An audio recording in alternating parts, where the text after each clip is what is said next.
years na. Kasal? May tatlong anak ko po eh. Kasal ka? Nasa Nueva Ecija po, mga anak ko. Pero Hindi. hindi po sila lumaki sa akin. Yung binang ko pa nagpalaki. Kasal kayo? My God. Hindi. Okay. Ilan taong ka na? 52. Sure. 52. 48 naman ako. 44 po kayo? 48. 48. Hindi naman Oo. magkalayo natin ah. Okay. May dalawa akong anak. Tatlo po sa akin. 28 at saka 26. Bali sa akin, 27 and 25. Saka 15 po yung pangatlo.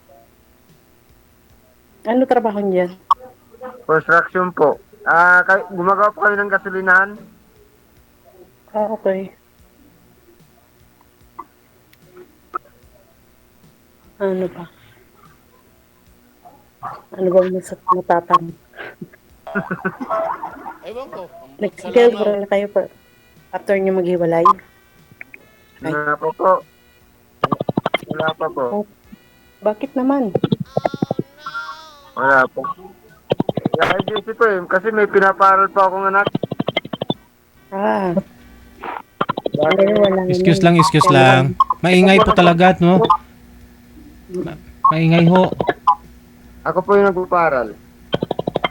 Sir, may tumatawag po ba sa inyo? Meron po anak ko. May tumatawag sa kanya eh. Kaya nagbabibrate. Kung po kung ko po yung panganay ko, Madrid po. Bubong na ho yung nakikita, sir. Hindi na po na... Tinatawag yung anak mo, unahin mo muna yung anak mo. Hindi ho kayo Tapos, Sir! Sir! Po, nag-calling po ng Excuse criminology. me! Surgery college na po siya. Wala lang tao bahay niya, ma'am. Hindi na tayo naririnig. May tumawag po kasi. Sir! Naririnig po ba ako, sir? Naririnig mo pa? Opo. Oh, sabi ko, hoy, ulo mo lang. Bubong nakikita, ulo mo hindi.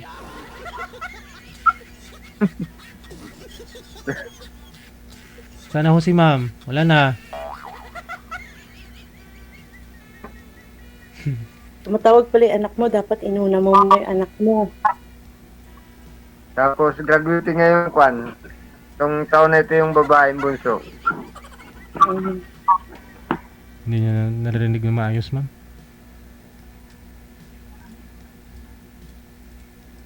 Baka importante yung tawag ng anak mo, hindi mo sinagot. May Lang nagpapakita doon, yung atin niya.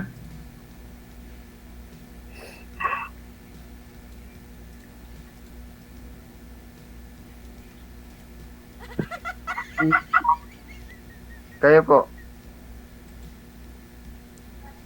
May mga, ano na rin yung anak ko, yung mga pamilya na. Pamilya. May isa na akong apo.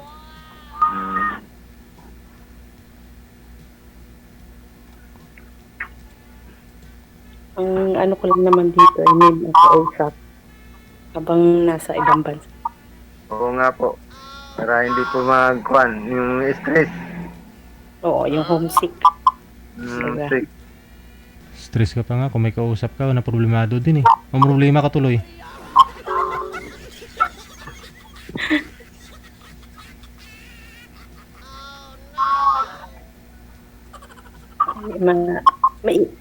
Maingay tuloy yung background mo, kuya. Tabi kasi ako ng kalsada eh, highway. Okay. Ano pa ba? Ba't hindi ka nagka-girlfriend? Ang tagal ng pinaghantay mo. Busy po ako, minsan pag wala, minsan na-disturb sa malayo. Pampanga, ganun. Imposible naman dyan sa lugar nyo, walang magaganda, aba. Wala po, wala. Totoo po yun, hindi ako sinungaling. Pangit lahat, sir. Walang maganda. Pangit lahat. Di sila kasi may mga pinaaral pa ako eh. Mm. Sinusuportahan ko Kasi rin. ako, yung anak ko, bali parehas panganay. Parehas din patay yung tatay nila. Dalawang beses ako nabalo. Nga po. Kabahan ka na, sir. Meron yung pangatlo.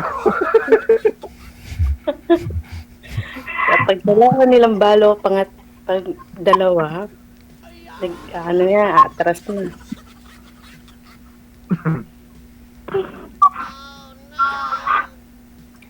Mag-isip-isip ka na kung ayaw mo pumangatlo. Hindi ka palaran lang po yun. Baka ikaw yung mabalo, ano, ako yung mawala. Knock on wood. Buwit ng palad lang po yun. Oo.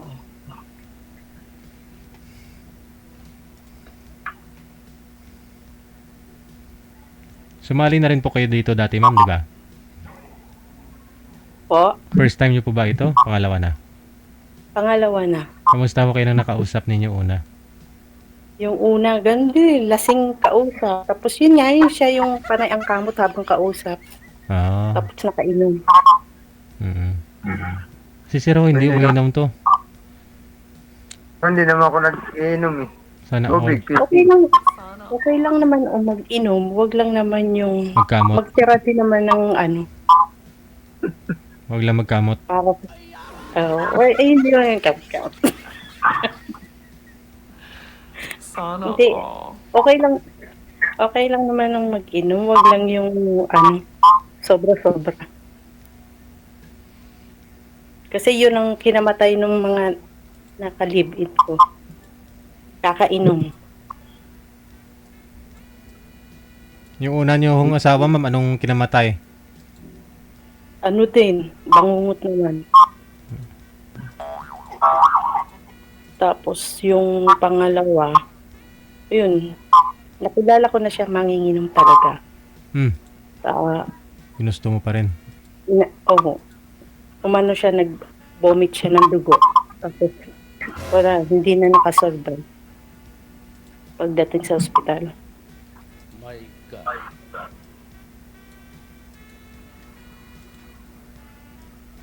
Ikaw, Pero namatay sila, wala naman ako sa kanila eh. bumabalik talaga yung audio kasi. Kaya sa cellphone ni Sir siguro yan? Oo. Ay nga.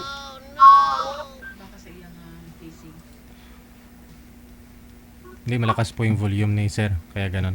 Kung mahina naman, di niya naman marinig.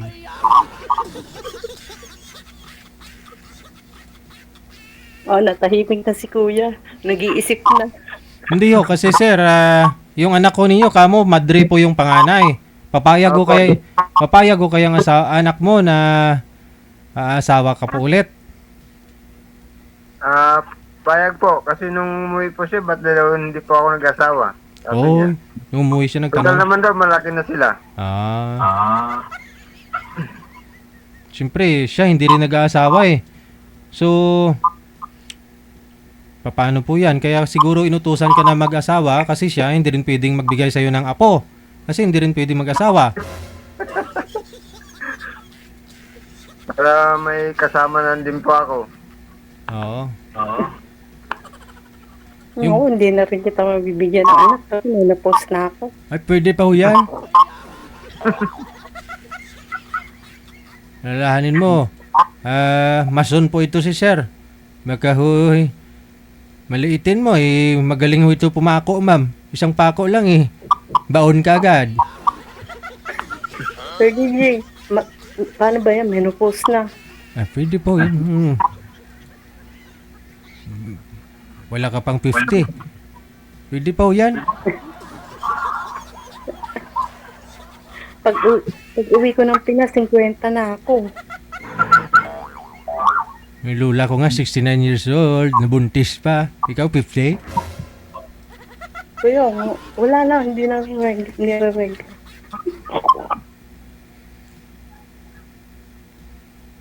Kumbaga, ang ano ko lang naman dito, yung may makakausap dahil syempre nasa ibang bansa. Imposible wala kang nakakausap, ma'am. Baka susunod dingding na yung makausap ko eh. Pag nasa abroad ka nga, marami kang ang friends sa Facebook, maraming mag-add friends sa'yo eh. Tapos ikaw, wala kang kausap? Wala, promise nga. Kausap, syempre, mga ano. Ayun. Sasabayan ka ng utang. Kakamustahin ka, utang. Baka pwede makahiram. Lalo pagkatapusan.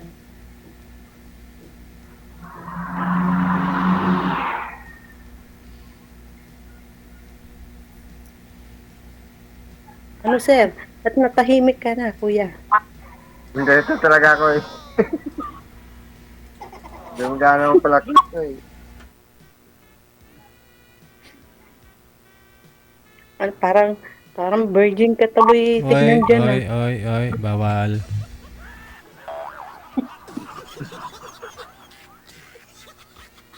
Nahiya na si kuya.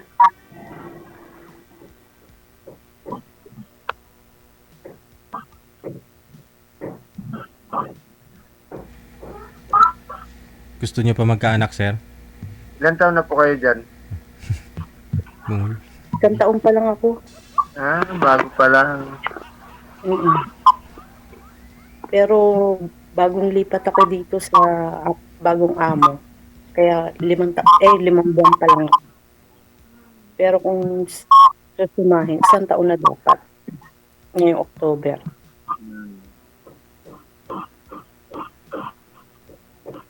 Bago pa lang eh. Kaya hindi ka pa kunin. Pag matagal-tagal ka na, baliwala na yun. Hindi ka na ma-homesick. Oo. Sanay na sa sarili. Mabubuang na.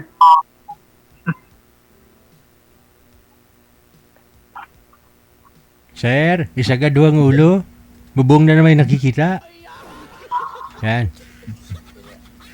Baka ho gusto mo pa magkaanak? Pangarap niyo po ba nga magkaroon ka pa ng anak, sir? Kasi madriho yung panganay mo, walang balak mag-asawa. May balak din po. Kahit na hindi po magkanak, okay lang po sa akin. Kung may kasama. Oo. Gusto mo sana yung mabigyan ka pa ho ng anak. Pero okay lang din naman sa'yo na hindi ka mabigyan. Opo, okay lang po. Okay. Okay lang din ba sa'yo? Ano Okay. na, dalawang beses na balo. Kabahan ka na, sir. Yung mga bisyo naman kasi yun eh. Kaya nagkaganon. Ikaw, sir, walang bisyo, no? Hindi po. Ayun. Mm. Kahit kidlatan man ho yung kapitbahay mong Marites, sir, wala talaga kayong bisyo? Hindi po. Wala. Kahit sigarilyo? Sana all. Dati nagsigalya ako ngayon nung nagkasakit pa ako. Yun, tinanggal ko na po eh. Yung parang totoo.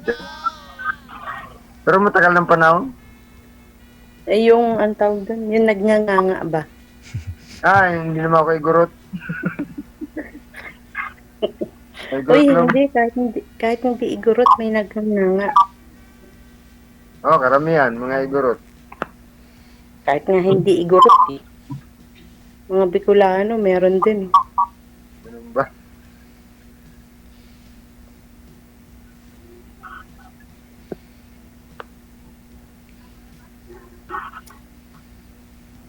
Sige na po, para magkaroon naman yung ibang ano.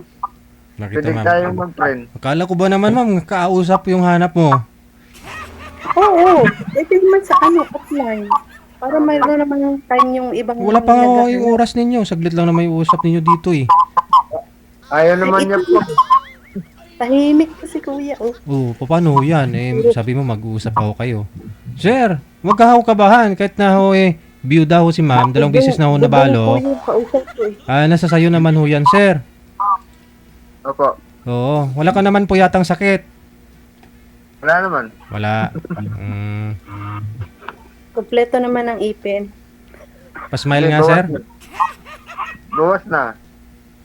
Bawas na. Kasi yung unang nakausap ko noon, ano yung ngipin. Ewan ko kung nagnganganga or sira yung ngipin niya. Bawas ng ngipin ko dito kasi. Okay lang bawas, basta walang sira.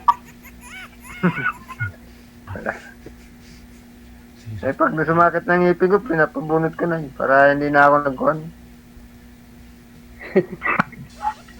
sa sakit ng ngipin. Dapat survive mo muna. Ang hirap din kapag may kulang. Mhm. Yung totoo, ilang taong ka na? Parang 152. Madalas na ako. Eh, matagal ako tingnan dahil construction kasi ang trabaho ko eh. Sa bagay. Pihigan ka siguro kaya wala kang naging girlfriend. Ano po? Pihikan ka siguro. Aidan? Pihikan. Pihikan. Kapili ka daw, sir. Maaari, Siyempre. gano'n. Naku po. Siyempre, sa pag-girlfriend, kailangan talaga piliin yan. Siyempre, magiging asawa mo yan pagdating ng araw eh. Kailangan mo talaga mamili. Ganon din sa'yo, ma'am. Kailangan mo rin mamili ng maging boyfriend mo. Oh.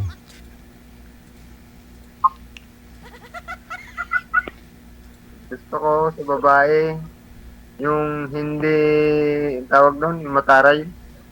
Tawag doon. Bunganga. Naku, matalakpan na anak mo.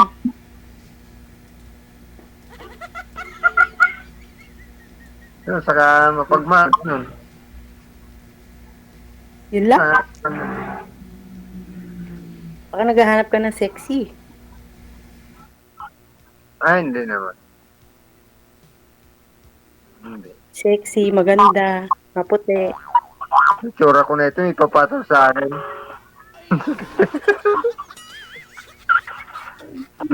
Malay mo, diba? Kasi sa akin wala yun eh. Hindi ako maganda, mataba ako, maitim din ako. Lalong maitim din ako.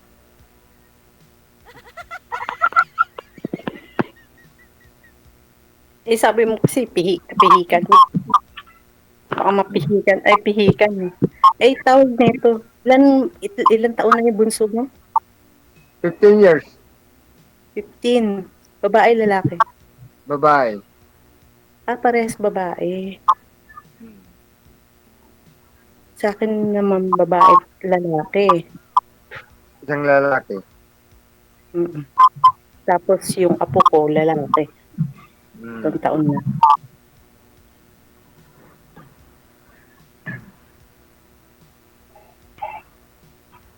Ano yung bunso mo, nag-aaral pa? Opo. Gaaral pa. Anong yun? Graduating ngayon high school. Okay.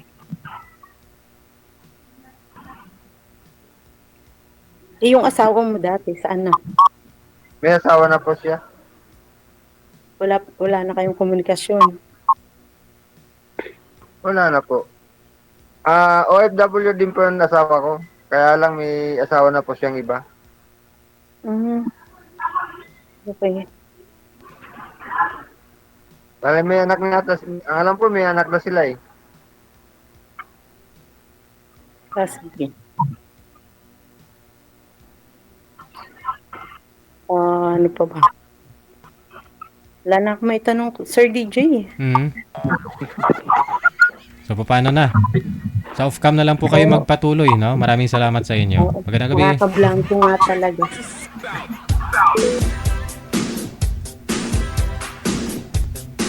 Mag-usap po kayo dyan hanggat gusto ninyo kasi kausap ang gusto mo, ma'am. Oras natin, 32 minutes after.